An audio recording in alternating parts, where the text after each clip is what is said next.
When you tap into who has God's heart, it'll directly impact the forgotten in your city.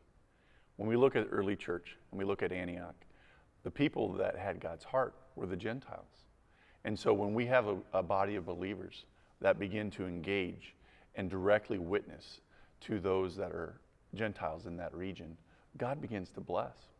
And I look at this, and the principle of two is applied in the same way with Jesus at the woman at the well.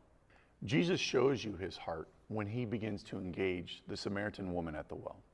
In John chapter 4, we read through how Jesus does some amazing things. But I'm telling you, church, the most amazing thing wasn't the fact that he began to prophesy about that woman's history.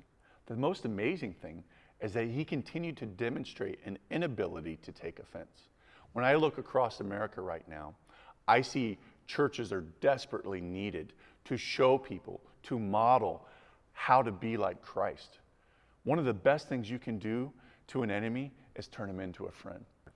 They're there over something as simple as a basic need like water. They begin to engage in conversation, which first startles the Samaritan woman. And ultimately, the Samaritan woman begins to do some things that people that stand on opposite sides always do. She starts to say, but you Jews believe this. You Jews say that Samaritans can't worship this way. You Jews believe this. Jesus looks past all of that.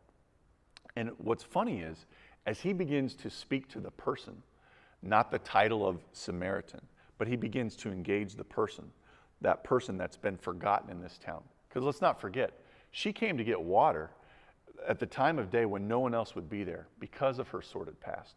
She was living a tormented life already, and Jesus brought her peace.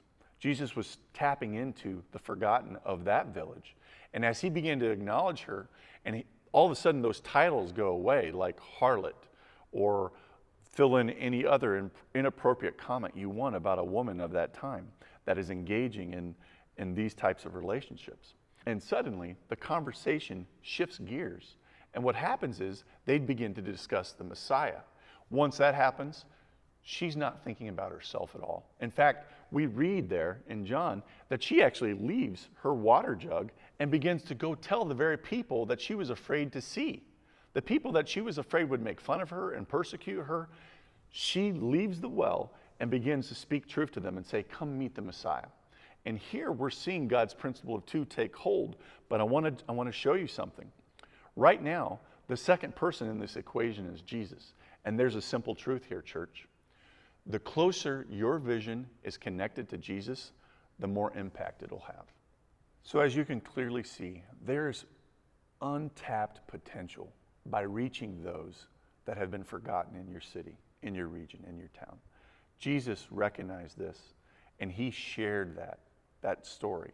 He communicated to that one woman, and the power of one woman actually meeting Christ transformed her entire village. So now that we've discussed the power of reaching those that have been forgotten in your city, let's discuss the practicality of buying into a vision that can impact your community.